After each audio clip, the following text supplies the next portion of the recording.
깨달았다라는 게 참 안타깝다라고 말씀하셨어요.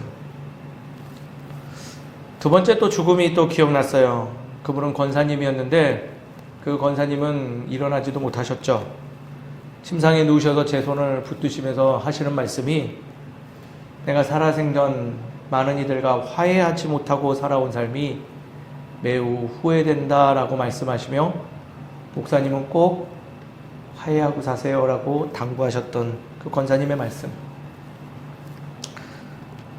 또 아버지의 죽음을 통해서 준비 없이 허탈하게 이렇게 갈 수 있구나, 안타까운 이별의 마음을 깨닫게 되는 그런 죽음을 맞이했고요. 한 노교수의 죽음과 그분이 당부하신 말, 목회자들은 꼭 변두리의 삶을 사는 것이 마땅하니 그 삶을 추구해라 라는 것이 기억에 남습니다. 또 몇 해 전이었어요. 또 다른 후배였죠. 죽기 3일 전에 저한테 전화해서, 형, 전도 프로그램 좀 없을까요? 라고 묻고 3일 뒤에 신방을 갔다 온 후 자택에서 동맥파열로 죽음을 맞이했던 후배. 그 후배의 물음이 마음에 지금도 남아있는 것 같습니다. 이렇듯 여러 죽음을 생각해 보니 나의 죽음에 대하여서도 여러 가지 생각을 해보게 되었습니다. 그랬더니 몇 가지는 정리가 되더라고요. 최소한 살아온 만큼 앞으로 살지는 못하겠구나라는 생각을 하게 됐어요. 두 번째는 내일은 지금 현재보다는 조금 더 불편해진 육체로, 즉 거동이 지금보다는 수월하지 못한 삶을 감당하고 살아야 되겠구나라는 생각이 들었습니다. 이런저런 생각 중에 마지막에 아내와 자녀에게는 무엇을 남겨야 내가 허무한 죽음을 맞이하지 않을까라는 생각을 하게 되었어요. 결국 그날 밤 결론도 못 내리고 타지에서 생각의 파도에 매몰되어서 공허한 마음과 허무한 마음을 아는 채 잠들지 못했던 월요일 새벽을 보내게 되었죠. 문득 질문이 던져졌어요. 대체 하나님의 뜻은 무엇일까? 열심히 사역을 했는데 왜 지하 주차장 3층에서 홀로 죽음을 맞이할 수밖에 없을까? 왜 이러한 일들을 허락하시는 걸까? 원망과 허탈과 공허한 마음이 밀려와 잠도 못 이뤘고 무거운 마음으로 시간을 보낼 수밖에 없었죠. 그리고 가지 않으려 했는데 어려운 발걸음 뛰어서 장례 자리로 찾아갔습니다.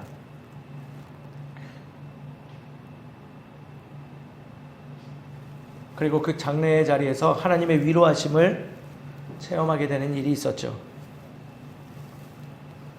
결론적으로 말씀드리지만은 제가 그 장례식에서 깨달은 것은 주님 나와 멀지 않은 곳에 있구나, 주님이 있음을 기억한 매우 소중한 것이구나 라는 것을 깨닫게 됐습니다. 왜 그럴까요? 저는 오늘의 말씀에서 그 비밀을 깨닫게 되는 것 같습니다. 말씀을 한번 살펴보시죠. 오늘 말씀은 야곱이 녹록한 형편에서 모습을 묘사하고 있지 않습니다. 한마디로 사면초가 어려운 상황을 묘사하고 있죠. 형 에서를 속이고 장자권을 얻었지만은 자신의 결정으로 인하여서 오직 고난을 맞이할 수밖에 없었고, 외삼촌 라반의 집에서 오랜 시간 지내면서 부는 축적했지만은 그 마음은 늘 불안한 채 어찌할 바를 몰라하고, 그래도 그 흔들리는 마음을 부여잡고 고향 땅으로 돌아오고자 애쓰는 중간에 두려움과 안타까움이 밀려와 아내와 처들은 보내고 홀로 광야에 몸을 누일 수밖에 없는 그런 상황이었죠. 그 야곱은 누워서 무슨 생각했을까요? 살아온 삶을 되돌아보고 좋았던 일도 있었지만 참으로 황망한 일, 원치 않는 일, 안타까운 일들도 더 많았을 거라고 생각되어집니다. 그리고 당장 내일이면 형 에서의 살해 위협을 느끼며 자신의 잘못을 고해야 되는 자신의 모습을 불안에 떨 수밖에 없는 상황이었죠. 사실 오늘 야곱이 누인 그 광야의 자리는요, 아무도 없는 것 같은 야곱에게는 외로운 자리였다라는 것이에요. 근데 말씀은 증언하고 있죠. 그가 외롭다 여기는 그 자리에 누가 계셨다? 하나님이 계셨다라는 거예요. 다른 이도 아니라 하나님. 이것을 오늘 우리 깊게 고민해 보셨으면 좋겠어요.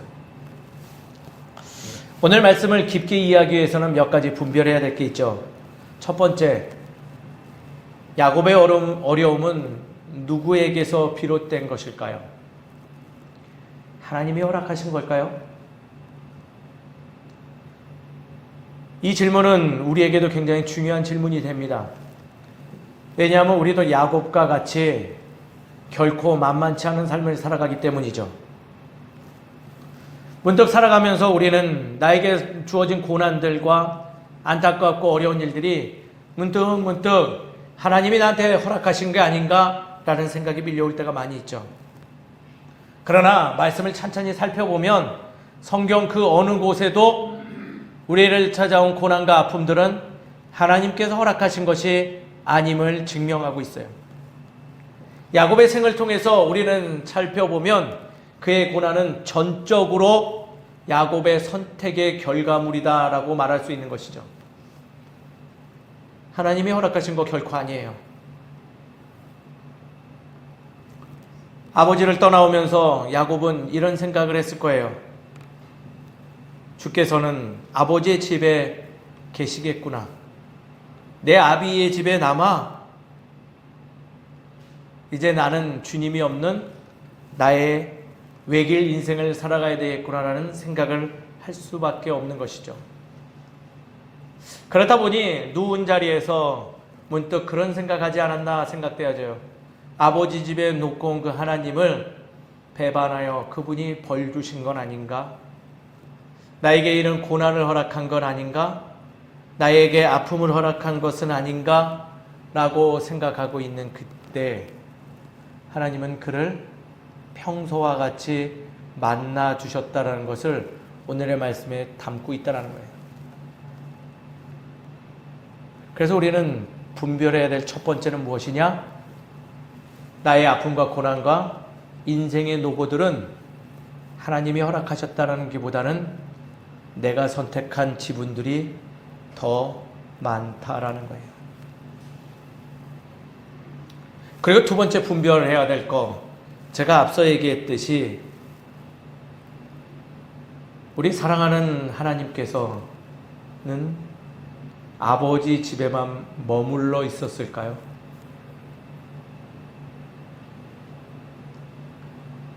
야곱이 외삼촌 라반 집에 있을 때는 함께하지 않았을까요? 오늘 야곱은 말씀을 보니 심히 놀라운 것을 기록하고 있어요. 그는 처음으로 고백합니다. 여호와께서 나와 함께 계시거늘 바로 여기 계시거늘 내가 알지 못하였도다. 놀라운 삶의 흥과 흥망성쇠를 모두 겪은 야곱은요, 놀랍게도 그 외로운 자리에서 외롭지 않은 자신을 발견하게 되는 순간이었다라는 거예요. 마치 아버지 집에만 하나님이 있고 내 형의 집, 내 아비의 집에만 놓고 왔던 그 하나님이 내 삶에 전혀 관여하지 않고 참여하지 않고 멀리서 나를 지켜본다 생각했던 야곱은 오늘 이 자리에서 이곳에 하나님이 나와 함께하고 있었네. 아니, 내 삶 모든 곳곳에서 그분이 나와 함께하고 있었네라는 것을 그는 비로소 외로운 자리에서 처음으로 깨닫고 있었다는 거예요. 그래서 베델에서의 체험은 이렇게 정리될 수 있어요. 하나님은 고난을 허락하시기보다는 나의 인생의 아픔에 늘 함께 참여해주고 계신 분이다. 마치 드라마의 한 가사처럼 너가 아프냐? 나도 아프다라고 하며 내 곁에 늘 머물며 나와 함께 동행하셨던 그 하나님을 여전히 나만 동행하고 있는지를 모르고 살았음을 알아야 됨을 오늘 말씀은 우리에게 알려주고 있는 거예요. 놀라운 것은 우리의 선택의 결과들을 하나하나 사용하시며 그분께서 원하시는 뜻으로 인도하시는 하나님의 그 섭리는 우리는 사랑이라 고백할 수밖에 없는 것이죠. 처음부터 고난을 허락하심이 아닌 나의 결과물들을 선함으로 인도하시고자 내 곁에서 늘 동행하시고 나와 함께 하시는 그 하나님을 놀랍게도 야곱은 그날 그 외로움의 자리에서 발견했다는 거예요. 오늘 이 말씀을 깨닫고 나니 참으로 힘이 되었어요. 제 후배는 운동하고 집에 가던 길 지하 3층에서 시동을 켜놓고 죽음을 맞이했대요. 제가 인정하는 몇 안 되는 참 사역 잘하는 목회자거든요. 45 나이에 자녀 셋을 놓고 허무하게 죽었어요.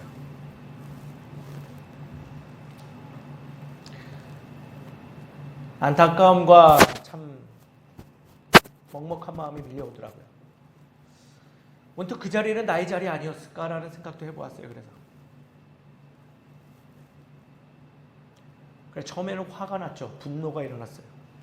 왜 그렇게 사역을 열심히 했고 온전한 정신으로 온전한 목회하는 저런 세상에 이상한 목사들도 오래 사는데 왜 저 친구가 그런 죽음을 맞이해야 돼? 처음에는 그 자리가 굉장히 안타까웠어요. 근데 문득 오늘의 말씀을 묵상하던 중에 그 자리가 그에게 힘이 되는 자리였겠구나 하는 생각이 밀려왔어요.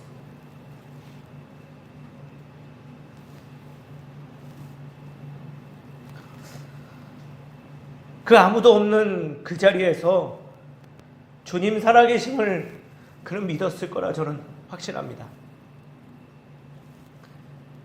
조용히 그 아무도 없는 곳에 그 부르심에 그 하나님께 손을 내밀어 갔던 그의 모습은 결코 우리가 마음 아파야 될 자리가 아니라 다시금 야곱이 만난 그 베델의 자리를 확증하는 자리라는 것을 전 깨닫게 됐다는 거예요.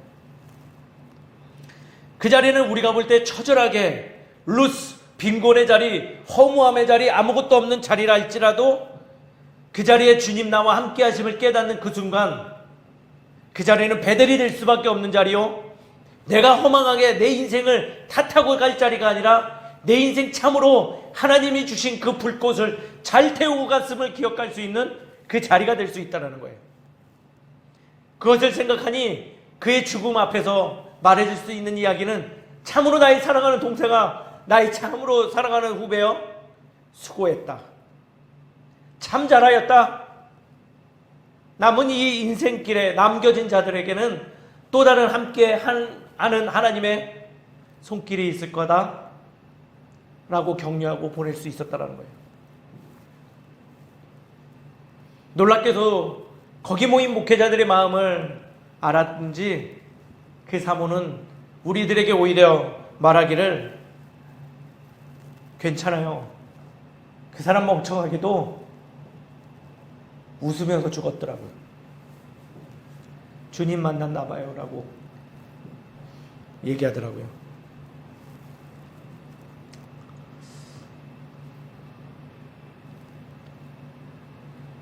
사랑하는 성도님 여러분, 외로우신가요? 허탈하시고 공허하신가요? 주님 살아서 우리 곁에 있으심을 믿으시는 우리 모두가 되기를 주의 이름으로 축원드립니다. 다른 곳이 아니에요. 저 먼 곳에 두고 오지 않았어요. 그곳에 계시지 않으세요? 나와 함께 이곳에 계시는 하나님을 꼭 기억하시는 우리 되기를 소망합니다. 안타깝게도 말씀은 우리에게 그것을 끊임없이 증거함에도 불구하고 우리는 야곱이 처음 생각했던 그 마음으로 살아갈 때 참 많이 있어요. 아버지 집에 하나님이 머물고 있다라는 그 사고,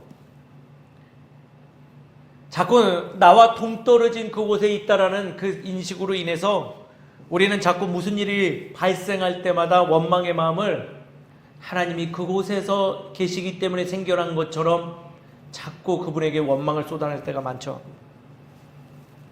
또는 나와 동떨어져 있는 하나님을 생각하니 조금은 나에게 도전되는 말씀이 오면 이런저런 간섭하시는 하나님으로 인식할 때 많이 있죠. 나에게 성장을 독려하고자 어떤 아픔을 그리고 이런 고난을 허락하는 건 아닌가? 멀리서 내가 아픈 거를 즐기고 있는 거 아니신가? 라는 생각에 빠져서 하나님을 원망할 때도 참 많이 있죠.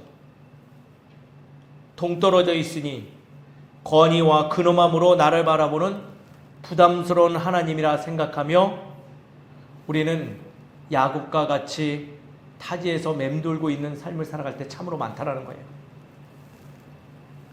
그러니 내 삶이 얼마나 가치 있고 내게 주어진 이 순간이 얼마나 귀한 것인지 깨닫지 못하여 내 삶을 허비하거나 또 누군가를 함부로 대하는 일들이 차고 넘친다라는 거예요. 더 나아가 나와 떨어져 있으니 그 하나님 아버지를 아버지라 부를 수 없는 그러한 불편한 신앙의 마음들을 가지게 됐다는 거예요. 그 아버지가 없으니 그 자리에 내가 올라 내가 주인이 되고 함부로 행동하고 내가 마치 왕처럼 살아가다가 실수하니 다시금 그 악순환은 끊어지지 않고 로테이션 되어서 우리의 신앙을 점점 갉아내고 누군가를 점점 저주하고 외면하는 우리들의 모습이 변하지 않는 거예요.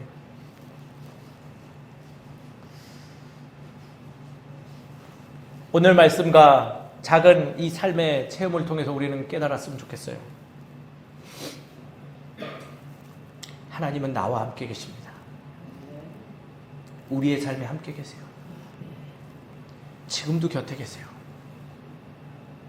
내가 가는 자리가 곧 베델이에요. 내가 바라보는 그 대상이 하나님에 거하는 자임을 깨달아야 돼요. 내가 존재하지 못하여도 내가 모든 것을 줄 수 없어도 하나님은 우리와 함께 하세요. 내 모양새가 부끄러워도 하나님은 늘 내 곁에서 나를 격려해 주세요. 우리의 신앙에 중요한 것은 내 곁에 계시는 그 하나님을 기억하느냐 못하느냐에 달려 있어요. 나의 삶의 자리에도 그분이 함께하고 있음을 발견될 때 우리의 두려움과 허무한 삶이 베델이 될 줄 믿습니다. 빈곤과 가난과 어려움의 삶이 하나님의 은혜로 말미암아 기쁘고 풍요로운 삶이 되는 거예요. 마치 사도 바울의 말처럼 아무것도 갖지 않았으나 내가 모든 것을 갖고 있다는 고백을 그리할 수 있다는 거예요. 사랑하는 성도 여러분, 오늘 말씀은 사실 간단합니다. 주님 나와 이곳에 함께 계시고 있음을 깨달으라는 거예요.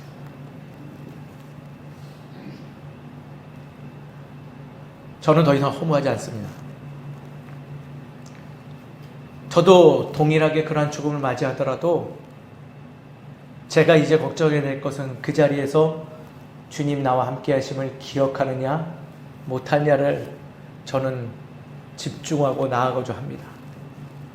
사랑하는 성도 여러분, 우리가 서로가 서로에게 그 기억을 잃어버리지 않도록 돕는 귀한 지체가 되기를 주님의 이름으로 축원드립니다. 오늘의 말씀을 들어서 우리 조금 더 적용의 삶을 한번 살펴보죠. 우리가 그러면 그렇게 주님 나와 함께 계심을 인지하고 살아가려면 어떻게 될까요? 첫 번째는요, 보아야 합니다. 오늘 말씀을 보니 12절에 본즉, 꿈에서 본즉이라고 기록되어 있어요. 이것은 바로 스스로가 보았다라는 거죠. 본죽 아닙니다. 본즉입니다. 어려운 상황에서 시선을 어느 곳에 두는지를 알게 할 수 있는 문장이죠. 쉽게 설명해서 상황을 바라보면요, 우리는 그 상황에 매몰됩니다. 그렇잖아요. 돈이 없으세요? 없는 거 보면요, 맨날 없어요. 없어 보여요. 아프세요? 맨날 아픈 걸 보면요, 더 아파요. 누가 불편해요? 불편하다 생각하고 보면 계속 불편해요. 그럴 땐 무엇을 했냐? 눈을 들어 주를 봐야 돼요. 보아야 합니다. 주님을. 주의 뜻이 있는 그 자리를 바라봐야 되고, 주의 의가 있는 그것을 바라봐야 되는 거예요. 말씀을 살펴보니 주께서 행한 일들을, 주께서 움직이시는 그 자리를 야곱은 눈을 들어 봅니다. 누군가가 보여주기를 기대하기보다는, 사랑하는 성도 여러분, 우리가 봅시다. 보여주세요 하지 말고 눈을 들어 봅시다. 힘써 볼 때 주님이 내 곁에 계심을 인지하고 살아가는 우리의 신앙이 될 줄 믿습니다. 두 번째, 본향을 기억해야 됩니다. 내가 돌아올 것, 저는 이것을 나의 예배의 자리라 말씀드리고 싶어요. 오늘 말씀에 하나님은 약속해 주세요. 뭐라고요? 돌아오게 해주겠다. 내가 나를 보기만 하면 어느 곳에 있든 내가 원하는 그 자리로 인도하겠다라는 거예요. 돌아오게 하신답니다. 놀랄 일 아닌가요? 우리가 돌아갈 자리가 있답니다. 때로는 막막하죠. 내가 기억해야 될 자리, 내가 돌아갈 자리, 내가 있어야 될 자리가 아닌 것 같다라는 생각이 많이 들 때 있는데, 하나님 우리에게 약속해 주세요. 내가 너와 만나는 그 자리를 내가 꼭 마련해 주겠다. 돌아오게 해주겠다. 더군다나 내가 끝날까지 너와 함께 하겠다는 약속은 거기서 부르겠다가 아니라 뭐 하신다? 내가 너와 함께 그곳으로 돌아갈 수 있도록 동행하겠다라는 거예요. 저는 그 대표적인 자리가 이 예배의 자리라고 믿습니다. 함께 가는 교회의 예배 자리만 말하는 거 아니겠죠. 더 정확하게 말하면 하나님의 의가 있는 곳, 뜻이 있는 곳으로 인도해 주시겠다라는 거예요. 사랑하는 성도 여러분, 우리에게는 우리가 아직 깨닫지 못하는 본향이 있습니다. 그곳으로 돌아가고자 몸부림치는 우리 모두가 되기를 주의 이름으로 축원드립니다. 마지막으로는요, 본질을 갖고 살아가야 됩니다. 본질이 무엇일까요? 원래부터 내게 주어진 거예요. 이미 허락된 것이라는 거죠. 뭘까요? 오늘 말씀을 보니 16절이죠. 야곱이 잠에 깨어 이르되 여호와께서 과연 여기 계시거늘 내가 알지 못하거늘. 이 고백은 무엇일까요? 이미 함께하고 있었다는 것을 그날 깨달은 거죠. 이미 내게 허락된 거예요. 무엇이? 그분이 나와 함께 동행하시는 것이며. 근데 놀라운 것은 하나는 분별해야죠. 깨어나서 깨달아야 됩니다. 하나님이 깨워주시는 거 아니에요. 거저 알게 해주는 것도 아니에요. 몸부림쳐서라도 깨어나야 돼요. 몸부림한 만큼 내게 그 본질이 여전히 남아있음을 우리는 깨닫게 된다는 거예요. 사랑하는 성도 여러분, 하나님이 살아서 역사하시며 내 곁에서 동행하신 것을 이미 오래전에 선포했으니 그 본질을 붙들고 세상에서 당당하게 살아가는 우리 모두가 되기를 주의 이름으로 축원드립니다. 함께 하세요. 그 거룩하신 분이 나와 함께 하세요. 그것을 잊지 마세요. 분명히 몸부림한 만큼 내 안에 그 본질이 살아 숨쉰다라는 것을 깨달아라. 우리가 더 이상 부끄럽지 아니하는 모습으로 살아가게 될 줄 믿습니다.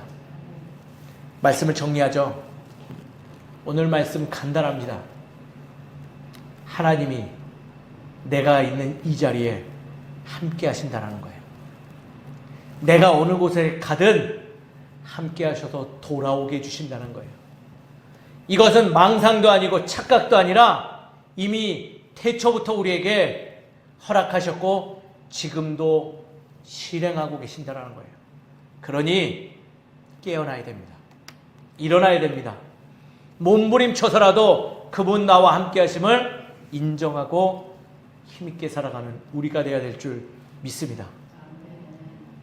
주님 나와 함께 하심을 깨닫고 그 마음에 참된 평안을 갖고 기쁨으로 살아가는 우리 모두가 되기를 주의 이름으로 축원드립니다. 기도하겠습니다.